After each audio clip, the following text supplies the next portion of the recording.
Hey friends, it is Wednesday, and that means it is Ask a Flower Farmer, and it is your friend Lisa Mason Ziegler here. And happy to be here with you guys today. So if you are just joining us for the very first time, the way that you can submit your question is in the bubble down below. There's a bubble with the question mark, and that way I don't have to scroll through all the names and perhaps miss your question. So post your questions. I'll try to do my best to answer anything about growing cut flowers, flower farming, business, farm dogs, conditioning, seed starting, whatever your challenge is, bring it and we'll see if we can't help you out with it. And I see that folks are already posting their sunflower emoji. Y'all, if you don't know what that is all about, that is how our students kind of distinguish themselves on live events with us, and we just love that they do it. Anybody that's taken any of our online courses, I hope that you will do that if you're a student. And so I was just reading. So down at the bottom of your screen, there's a little comment box, then there's a little video, then there's a little person. The next one is a comment circle with a question mark in it. And mine currently has a number on it, number 2. I don't know if yours shows that. But that is where you post your questions. And just a few things to share with you today. So I don't know if you guys have actually joined me yet inside my new phone app on Fridays for our shopping show. Really a lot of fun. And each week I try to come up with some kind of special offer that's like really relevant. And I've just done that this morning based on what I'm doing at home. So if you join me, you can just go to your phone apps, your store for your phone apps, and search Gardener's Workshop Live Shop, and you'll find our new phone app, and just download that to your phone, and then at 12 o'clock on Fridays, Eastern Time, you can join us there for the live show. The specials that I offer are good until the following morning, which would be Saturday morning at 8 a.m. Eastern Time. So you don't have to, you can still watch it later in the day, and, if you have to work or miss for whatever reason. But it's a lot of fun. It's from the farm. It's me and Suzanne, and we show our harvest for the week. And we're trying to figure out exactly what to do for this show, and we're slowly figuring it out. All right, so join me Friday, find the phone app, and again, you just search Gardener's Workshop Live Shop, and that will find it. You can also watch it. It'll be streaming also on Facebook, but because Facebook has to get all these authorizations from you for us to communicate with you, it makes it kind of tough. But you can do that over there too. And if you shop over there, you find your cart over in Messenger. And anyway, we explain all that. So you can watch it on our page also. So I don't know if you saw my posts yesterday and today, my reels of me building these beds. And I'm going to be talking a little bit more about kind of where those beds came from, what inspired me over at Clubhouse at 1 o'clock, and you can join me over there again. And I want to say, friends, we are planting like crazy. Bobo is at home on the farm right now, just planting tons of stuff. Since Suzanne and I planted our little cutting gardens last night, kind of our educational cutting gardens, we knew they were kind of waiting on us to get the plants that we needed from our stock of transplants. So Bobo's at home planting, and friends, it is not too late for many of us. My first frost is in mid-November. I am still planting and starting sunflowers and marigolds, cosmos big time. Cosmos and marigolds, they're kind of like dahlias. How dahlias, will bloom during the summer, but they really come into their own as the days start to shorten. So it's just not too late. And so keep up the seed starting. But friends, guess what? It's almost time for cool flowers. Depending on where you live, people that are in zone 6, 5, and 4 are already starting stuff pretty much. And so I'm just saying a wake up time, get your peas in a row. I mean, look what I'm standing in front of. We finally, got our shipment from England of the trays. If you're a soul blocker, it holds 100 of the small trays. We totally love these guys.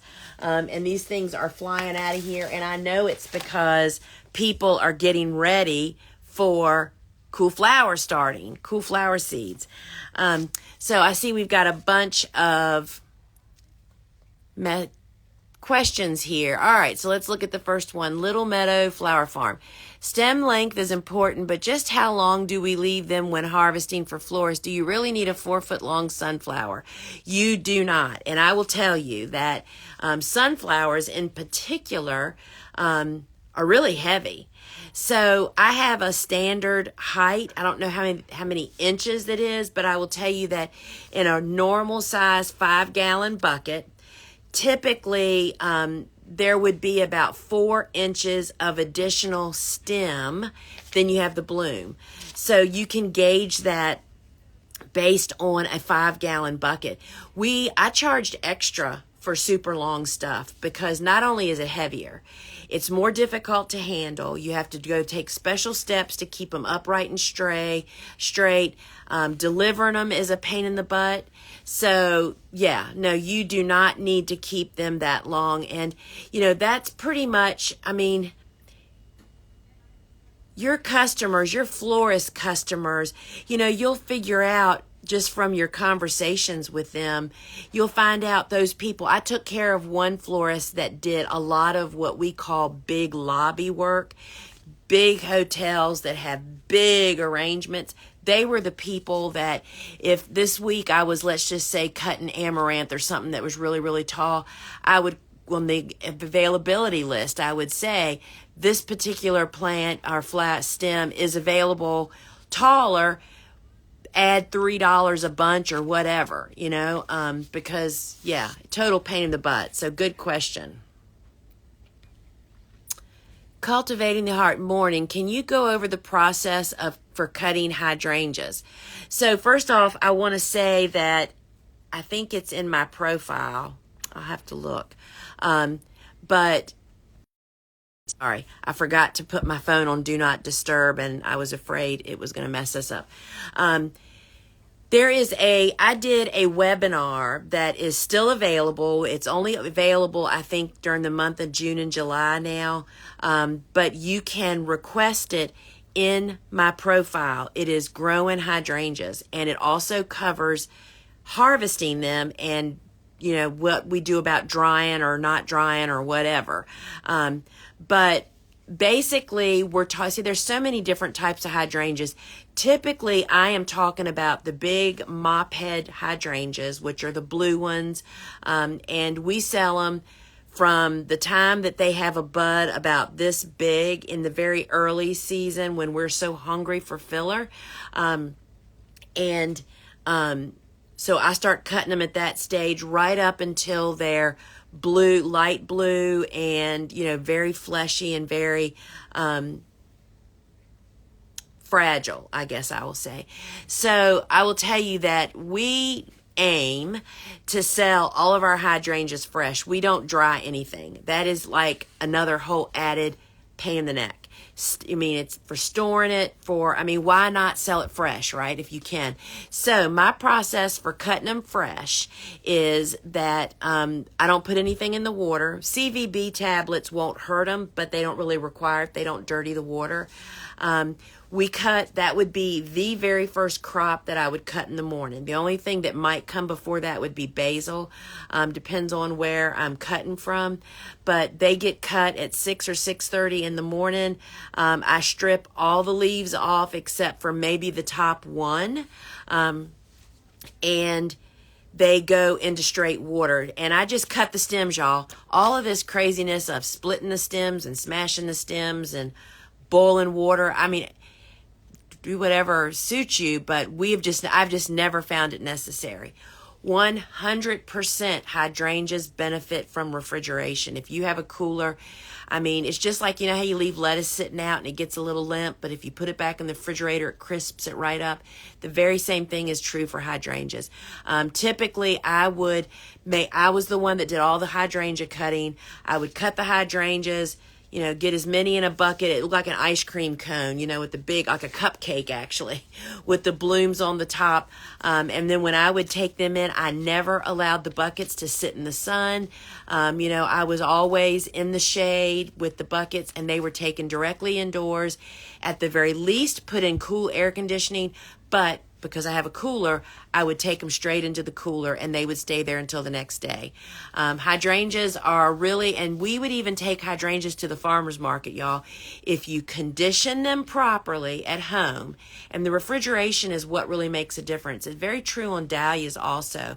Dahlias cut properly and hydrated with the right conditioning products is good, but they are so much better if they can sit in the cooler overnight. I mean, it just extends the vase life and their life at the farmer's market. So hopefully that helps. But if you request my webinar, I have all that in there. All right. What are your best deer deterrent suggestions? They're eating my celosia and xenians. Fencing isn't affordable this season. Well, okay, so that's, you know, for number one, I can't have fencing. For deer, true deer fencing is like, I think it's 7 or 7.5 feet. I'm not sure which. And deer don't see much beyond 6 feet clearly. And that's what keeps them from jumping over a 7-foot fence. Okay, so that's how that all works. And it depends on where you are. Because I'm in the city, I have city ordinances. I can't use hot wires either. So the number one best thing to do, hands down, is to have a properly installed deer fence. That stops it 100%. Makes you sleep better at night.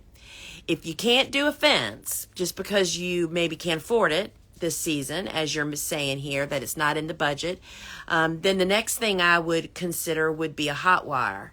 And there's lots of different resources out there to tell you how to do that. I'm not going to explain that because I haven't actually done it. I have heard a lot of people do it. The double wire system really works. And so if you can't do that for what I see, I can't even have a hot wire in the city. It's against city ordinances. So we sprayed. I mean, there's a lot of crops that they don't mess with for us. Because I'm in the city, they have a lot of other good stuff to eat. And so you can use, I mean, we used Cornell University did a study. And they said that if you use like 3 different branded deer sprays, meaning you're going to alternate them that have different ingredients. And the ones that I used were Tree Guard, Liquid Fence, and this is the name of the website, imustgarden.com. imustgarden.com. They have a lot of varmint sprays, and all 3 of these kind of have different ingredients. And by changing it every 30 days, first off, deer spray works, but you have to follow the instructions. I hear people say all the time, well, I sprayed, but they came back. Well, you have to keep spraying, y'all. It's like taking medicine. That's what's keeping them at bay. So that really does work. Some people have used what is a product called Milo-Organite, and that's actually based on sewer sludge product, which we aren't users of. However, it's super stinky, and you can broadcast that around, preferably outside the perimeter if you're in a rural area. But you can put that around the perimeter, and that'll help deter them. But what you're going to find is at a deer pressure, I mean, it just really depends on how many deer you have. It's easy for us to encourage them to go to somebody else's yard. So hopefully that'll help. And I know that you can check out folks that do deer fencing, you know, companies online. Go to their websites and check out what their suggestions are. Can you please recommend a tool for stripping leaves off of flower stems? Katie, I mean, the best tool ever is your hand with a pair of Atlas nitrile gloves on them. I mean, if you can look at my hands, as much garden work as I do, there's no dirt in these fingernails. If I stripped zinnias for one day without gloves, my hands would be permanently stained. The nitrile touch gloves, which you can find on our website, they are the best. They last me over a season. Your fingers do not come in the end, through the ends of them. And they feel like second skin. I can sow seeds in them. They are so well fit. And the key is to get the proper size. They run big. So I wear a medium. I normally wear like a size 7 glove. But you want it to fit like a surgeon's glove, and they have grip. They make stripping flowers so easy. And how much is a 4-pack, somebody? So hopefully somebody's looking that up. They're like $7 a pair or something when you buy a 4-pack. Best thing ever. So check those out. Yeah, those gloves are just the absolute best, and it will revolutionize your flower stripping life. Some pro-cut sunflowers setting blooms very young, short. Any idea why this would occur? Sure, stress. Whether it's heat, cool, dry. That can definitely affect it sitting in the tray too long, not enough moisture. Most often they'll go on to grow tall enough. But yeah, definitely a stressful situation for whether you think it's stressful or not. Something has stressed them. Sometimes it's drought. Sometimes it's either cooler conditions than usual or super hot. Can also do that. My sunflowers get very leggy within the first 2 weeks after germination when I plant them out. Should I plant them deeply? We don't really plant them deeply, but if they're getting leggy, that is from low light. So I would resolve that. Thank you. You need to resolve the light situation. I try to move as soon as 50% or a little bit more germinate. I try to move them straight out on the porch so that they're in full blasting sun from the get-go to help prevent that. So the 4-pack of the gloves are only $21.95, y'all, and an individual pair is $7.95. That is the bargain of a lifetime. And I will tell you, we wash them, and I put mine on boot dryers to get them dry. You will, if you have not wore, and I'm telling you, it's all about the brand name, Atlas Nitrile Touch gloves that we sell. I've worn them for like 15 years. They are the absolute best. So find them over on our website. So low light will definitely cause that. So maybe get them outside into full sun sooner or get them under a grow light. All right. Moon Shadow Flower Farm. At what temperature do you keep the cooler? Well, it totally depends on what you're growing. Because I don't grow bulb crops like tulips and lilies and all that. And once peony season is past, the temperature definitely affects that. I kept my cooler at 42 degrees, which is too warm for all those bulbs and peonies that I just mentioned. 42 degrees is the most economical temperature if you have a cool bot to run your cooler, but it also does the job. So hydrangeas are really good at 42 degrees, if that's what you were asking. I just harvested my first ever pro-cut sunflowers this morning. Do I pull the stalk, cut it base, or leave it alone? Well, first off, congratulations for being on the sunflower freight train. And any of those choices, first off, they are hard to pull out. We don't pull them. We use equipment to get them out. And depends on what style of farming or growing you're doing. Some people are cutting the sunflower stalks right at ground level and leaving them and planting in between those as they'll break down. So it's totally your style. We cut the sunflowers, bush hog the bed, and then till it to get it ready for the next, and put organic dry fertilizer in the bed for the next crop of whatever that would be to follow those sunflowers. I will tell you that that's the key with sunflowers. You have to find an efficient and doable method of flipping the beds. That's what kept me from growing sunflowers at the rate we grew for all those years, was we couldn't get the stalks out. I mean, it was like, I even hired a young strapping teenage boy, and it wore him out after 2 weeks. He didn't come back. So that is a key thing you need to figure out. So Eve says, let's see what she says. How do we deal with rabbits eating sunflowers? At least that is what I think is eating them. First off, rabbits do love sunflowers. And my immediate fix for that is row cover. We would hoop and cover. I'll tell you that the beds, and I've stopped planting sunflowers here for that reason, the beds that are closest to my native habitat islands on the farm, it's like Rabbit City in there, right? It's like the perfect place for them. And they come out and eat literally the sunflowers to the ground. But you do need to figure out and make sure that's really it. But planting, hooping, and row covering until they get about 12 or 18 inches tall, then the rabbits stop messing with them. So that's what you can find the hoops, the row covers, and the weight bags all on our website at thegardenersworkshop.com. Hi from the UK. Hello. Can you advise me the best way to harvest? I don't even know what that is, as I find it wilts in a few hours. I do not know what I'm not familiar with that flower, so I cannot advise you. I don't know. The things that make flowers wilt are things like cutting it too early or not stripping enough. So I would explore those two things and see what you can come up with that. But I'm sorry, I'm not familiar. At what stage do you harvest the green filler sunflower, a certain size head? Oh, good question. So you're talking about the sunfill sunflower. And so the sunfill we grow for the green head bud of layers of green to use as filler in bouquets. So I start harvesting, depends on how hungry I am for filler.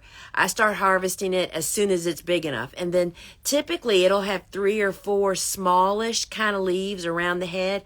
I'll leave those. And if you find the necks get wonky, I'd move up to doing that earlier in the morning. I'd put a little splash of Quick Dip. That's the hydrator that we use. You can find that on our website also. Put about 2 tablespoons of that in the harvest water along with the CVB. The CVB tablet kills the bacteria. The hydrator helps those necks to stay straight. So I would cut them earlier in the day so I can leave those 3 or 4 smallish leaves that are underneath that bud, because that just adds to the volume, right? The whole point of it.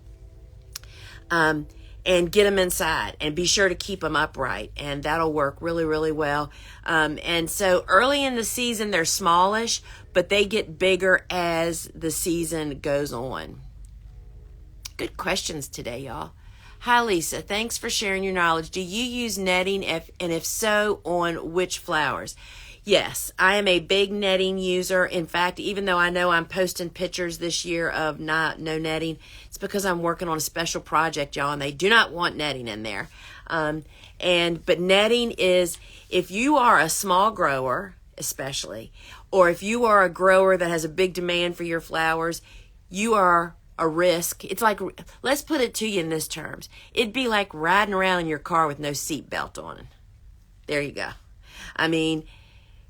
When you need it, you need it, right? And netting, I am a big user of the netting. You can find that on our website along with video on how I install it. Most people that I see on social media have it installed improperly, and it's actually dangerous. It's loose. They leave it hanging off the ends or the sides. I install it taut from end to end of the bed, and then I install one side of the bed, and then I pull it to the other side of the bed so it's taut, so that wildlife does not get caught in it. And we don't install it too early. We install it right before the vegetation grows up to it, because that's another big part of the problem. People put it on too early. Animals don't see, oh, there's netting and there's plants underneath. they go around the beds typically when there's vegetation growing up in it. So that's another way to safely use that. And so basically my opinion of what needs to be netted is pretty much anything that grows over 24 inches. We net basil, all of the celoseas. Sunflowers are not netted on our farm, not because they shouldn't be, but because we grew such a volume and planted them every week, we just couldn't keep up. It was a calculated risk that I took. We lose flowers like right now, the new beds of the queen zinnias, all the different colors are starting to bloom. Well, guess what, y'all? I looked down this morning, half of them are laying down and then turned up. They're good for photography, which is what I want, but they are useless as cut flowers. They'd be upright if they'd have gone up through netting. So, yes, I love netting. Something is eating my celosia and zinnias. They're growing in a fenced area, so it's not rabbits. Then you need to go out there and do a little bit of investigation, because it can be anything.